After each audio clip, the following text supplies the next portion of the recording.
Hello everyone, today you are going to experience only a small fraction of the horrific stories that happen in society today. This crisis is a crime committed under our noses by a business known as Child Protective Services. This is a business most commonly used to traffic children under the guise of child protection.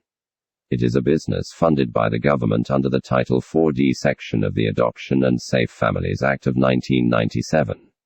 This act was signed in under the Clinton administration, and it is targeted to create safe avenues for children to be saved from abusive family situations. But this is far from the reality today. Title 4D makes it possible for CPS to gain funding from the government for the removals via the Family Service Plan. The Family Service Plan is provided to the government via Health and Human Services, a government agency that oversees all medical, psychological, health and child services in the nation. Through this ransom, the department gains $3,000 per child removed, and if the child has a disability, it goes up to $4,000. Title 4 also provides funding for the family court judges, attorneys and court actors involved in the criminal activity destroying families today. Scary, but it doesn't end there. After the Family Service Plan is created, the family is subjected to severe scrutiny by the department and the services it provides. The services are passed off as a means for reunification, but are far from that illusory promise. These services are paid for by the department and only serve the department.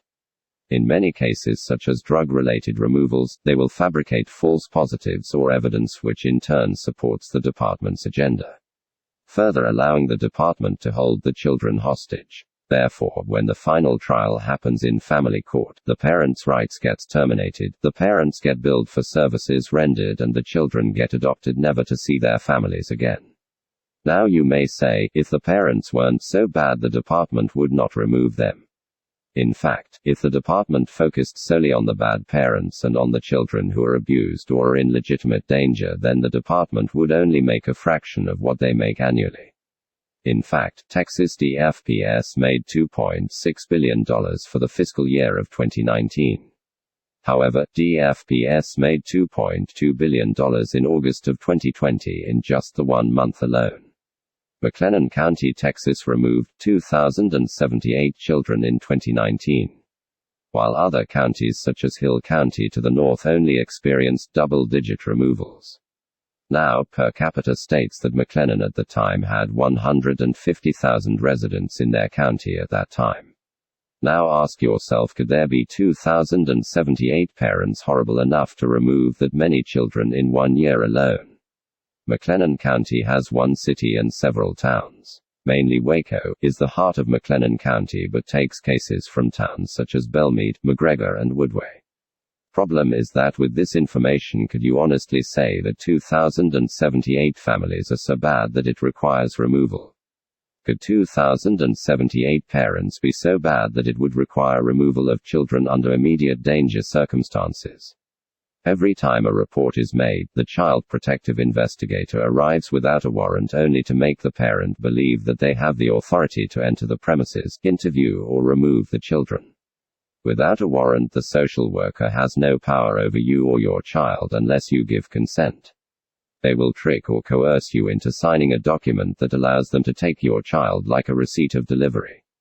Is it that common? Yes, much more common than you'd like to think. Let's touch on CASA first. CASA is a special court-appointed special advocate who is assigned to your child to advocate for their quote-unquote best interests.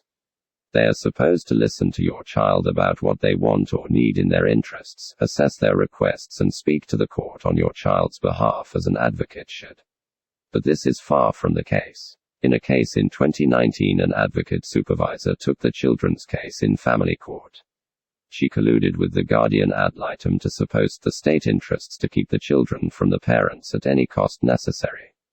In this case, when the ad litem spoke to the court in an attempt to bring the parents and children daily visits via FaceTime, the advocate stood up and challenged the request, stating that she felt it was not in the children's best interests, knowing that the allegations against the father were not only false but designed to have a predetermined outcome. This case was out of McLennan County, Texas. There were 3 children involved. During the initial questioning, the investigator or CPI questioned the children about bruises they had on their bodies. She stated in her sworn statement that the eldest child, who was 8 years old at the time, stated, first, that the dogs left the bruises. But it was pretty easy to deduce that the child was being led on in her statement, as there were 2 other statements made before their father was even mentioned. The other 2 children were left with only one answer, and it was the dogs. After their questioning, the CPI concluded that despite the fact she is not a medical or psychological professional trained to make any determination, she determined that the bruises were not consistent with those that would be left by a dog, and that the mother was not protective of her children, even though the mother's statement to the CPI during questioning matched that of her children and her husband. In McLennan County, the CASA advocates are sworn in by the same judge that presides over the cases that the advocates will and are involved in. In this case, you would believe this creates a conflict of interest. You're right, it absolutely does. It is considered a conflict in the judge's fiduciary interests, and the swearing in of advocates should be taken and performed by a different judge. But that's minor at this point. The CASA will also talk to the children on a regular basis. In order to gain more trust with the children and more ability to sway the children through enticement and coercion techniques that are taught by and perfected by Child Protective Services. In this case, we feel we have satisfied the belief of collusion and coercion of the children by the department and CASA. In fact, during the case mentioned in this video, the CASA recorded certain visitations after the father's visitations were terminated. One can only assume it was to gain more damning evidence against the father. This recording was illegal as it crossed state lines, and as per the federal wiretapping laws, all parties within the conversation must be notified and given informed consent before the recording is initiated. The mother was never informed until the visitation was concluded. These facts are proven in every case across the US and are a clear danger to the nuclear family unit. People who are just trying to make life happy for their children suffer. I challenge you to do your own research and educate yourself on this epidemic, as it is the only epidemic that has spanned over decades prior to the Adoption and Safe Families Act. We the people are pissed. We the people want our children back. Our children are not paychecks. Bring our children home. Learn, educate, and fight to beat the systemic kidnapping. The images in this video are not property of the Patriot. All images were taken off of Google search, and all credit go to those photographers.